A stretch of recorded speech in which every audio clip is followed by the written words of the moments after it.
देखिए, अगर आप गलत पपी चूज कर लेते हो तो नेक्स्ट 12 से 15 साल आपकी लाइफ कंप्लीटली बदल सकती है। और मैं ये कह रहा हूँ क्योंकि मैंने खुद ये मिस्टेक की थी। आज मैं आपको वो 7 सीक्रेट्स बताने वाला हूँ जो प्रोफेशनल ब्रीडर्स आपको कभी नहीं बताएंगे, क्योंकि अगर आप ये जान गए तो आप कभी भी एवरेज या सिक पपी नहीं उठाएंगे। दी प्रॉब्लम तो बात कुछ ऐसी है, आप एक्साइटमेंट में होते हो, ब्रीडर ने कॉल किया है, सर पपीज रेडी हैं। आप वहाँ पहुँचते हो और 6-7 क्यूट जर्मन शेफर्ड पपीज आपको ही देख रहे हैं। सब अडोरेबल लग रहे हैं, सब अपनी पूंछ हिला रहे हैं, लेकिन यही तो सबसे बड़ा ट्रैप है, क्योंकि उस लीटर में से बस एक पपी आपके लिए परफेक्ट है। एक पपी ठीक ठाक होगा और एक पपी तो आपको लाखों का नुकसान करवा सकता है मेडिकल बिल्स में। तो क्वेश्चन ये है कि आप कौन सा पपी चूज करोगे। चलिए मैं आपको अपनी स्टोरी बताता हूँ। 2019 की बात है, मैंने भी यही गलती की थी। मैंने सबसे क्यूट लुकिंग पपी उठा लिया, जो सबसे छोटा था, जो सबसे साई लग रहा था। मुझे लगा कि मैं उसे प्यार से ठीक कर लूंगा, बट रॉन्ग। 6 महीने बाद हिप डिस्लेसिया, वेट व्हील्स, 80,000 रुपए लगे। उसके बाद भी वो कभी प्रॉपरली वॉक नहीं कर पाया, और ये सब सिर्फ इसलिए हुआ क्योंकि मैंने इमोशंस में डिसीजन लिया। मुझे इन प्रॉब्लम्स के बारे में बताने वाला कोई नहीं था, बट आपके लिए मैं हूँ। तो फिर पपी चूज करने का सही तरीका क्या है? एग्जैक्टली वही मैं आज बताने वाला हूँ। लेकिन पहले आपको समझना पड़ेगा कि जर्मन शेफर्ड पपी सिलेक्शन सिर्फ क्यूटनेस का गेम नहीं है, इसके पीछे साइंस है, ये ऑब्जर्वेशन है और ये एक स्ट्रेटेजी है। तो चलिए डाइव करते हैं सबसे इम्पोर्टेंट पॉइंट्स में। Point 1, the timing test. सबसे पहला सीक्रेट जो कोई नहीं बताता है वो है टाइमिंग का। आपको पपी को 6 से 8 वीक्स की एज में ही देखना है, इससे पहले या इसके बाद नहीं, क्योंकि 6 से 8 वीक्स में पपी का ट्रू पर्सनालिटी दिखता है। इससे पहले वो अपनी माँ पे डिपेंडेंट होता है और इसके बाद उसकी हैबिट्स सेट हो जाती है। Point 2, health check formula. अब ध्यान से सुनो, ये गेम चेंजर है। जब आप लिटर में जाओ, सबसे पहले ये 5 चीजें चेक करो। पहला, आइस बिल्कुल क्लियर होनी चाहिए, कोई डिस्चार्ज नहीं, कोई रेडनेस नहीं। अगर पपी की आंखों में पानी आ रहा है या वो बहुत ज्यादा ब्लिंक कर रहा है, then it's a red flag. दूसरा है नोज,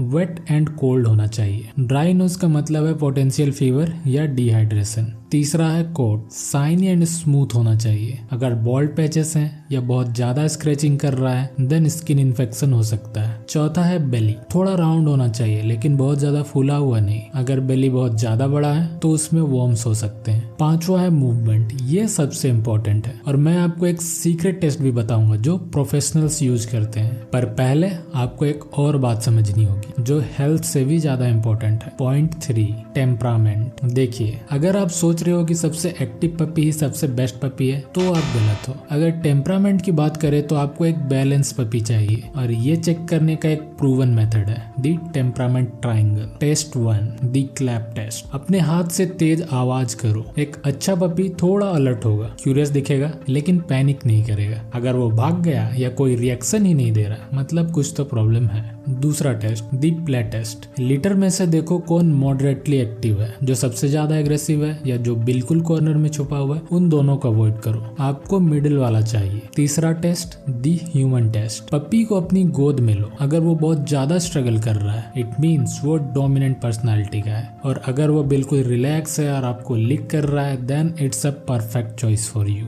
बट वेट, अभी तक मैंने आपको सबसे डेंजरस मिस्टेक के बारे में तो बताया ही नहीं। पॉइंट 4, दी पेरेंट इंस्पेक्शन। ये सुनो केयरफुली, क्योंकि ये आपके बहुत पैसे बचा सकता है। पपी से पहले उसके पेरेंट्स को देखो। हाँ, बिल्कुल सही सुना आपने। अगर ब्रीडर आपको पेरेंट्स नहीं दिखा रहा तो वहाँ से इमीडिएटली निकल जाओ, क्योंकि जेनेटिक्स मैटर करता है। अगर माँ बाप हेल्दी नहीं है, अगर उनका टेम्परामेंट एग्रेसिव है, अगर उनका स्ट्रक्चर वीक है, ये सब पपीज में आएगा। तो आपको चेक करना है उसके मदर का बिहेवियर कैसा है, क्या वो ह्यूमंस के साथ फ्रेंडली है, और अगर फादर की फोटोज या वीडियोज है तो उसका स्ट्रक्चर देखो। Point 5, the deal breaker science. अब मैं आपको वो इंस्टेंट रिजेक्ट सिग्नल्स बताता हूँ। अगर लीटर में से कोई भी पपी काफिंग कर रहा है तो वहां से निकल जाओ, क्योंकि कैनल कफ हो सकता है। अगर पपीज एक ही जगह पे पैक्ड हैं और एनवायरनमेंट गंदा है, देन हेल्थ इश्यूज गारंटीड है। अगर ब्रीडर आपको वैक्सीनेशन का प्रूफ नहीं दे रहा है, then it's a massive red flag. अगर ब्रीडर आपको अभी डिसाइड करने के लिए बोल रहा है, बोलता है कल कोई और ले जाएगा, देन ये एक प्रेशर टैक्टिक है। Always remember, a good breeder wants you to take time, a bad breeder wants your money. और हाँ, एक इम्पोर्टेंट बात, अगर आपने अभी तक डिसाइड नहीं किया है कि आपको मेल जर्मन शेफर्ड चाहिए या फीमेल, तो उसके लिए मैंने एक डिटेल्ड वीडियो बना दिया किया है जो आपको एंड स्क्रीन में मिल जाएगा। पपी लेने से पहले एक बार वो वीडियो भी जरूर देख लेना, क्योंकि मेल और फीमेल दोनों डॉग्स के अपने कुछ फायदे और कुछ नुकसान हैं जो कि आपको पहले से पता होना चाहिए। So the ultimate selection strategy. तो फाइनली आपको कौन सी पपी लेनी चाहिए, और ये है उसका step by step formula. Step 1, सबसे पहले अनहेल्दी पपीज को एलिमिनेट करो हेल्थ चेक से। स्टेप 2, फिर फियरफुल या ओवर एग्रेसिव पपीज को एलिमिनेट करो टेम्परामेंट टेस्ट से। स्टेप 3, अब जो 2-3 पपीज बच गई हैं उनके साथ 10-15 मिनट बैठो इंडिविजुअली। स्टेप 4, देखो कौन नेचुरली आपकी तरफ आ रहा है, कौन आपके साथ कंफर्टेबल है, ये कनेक्शंस मैटर करता है। स्टेप 5, उस पपी को अपने पैरों के पास रख के वॉक करो। अगर वो फॉलो कर रहा है then good sign of trainability. और एक last secret, the breeder question. Breeder से ये एग्जैक्ट क्वेश्चन पूछना, अगर मैं इस पपी को वापस लाना चाहूँ,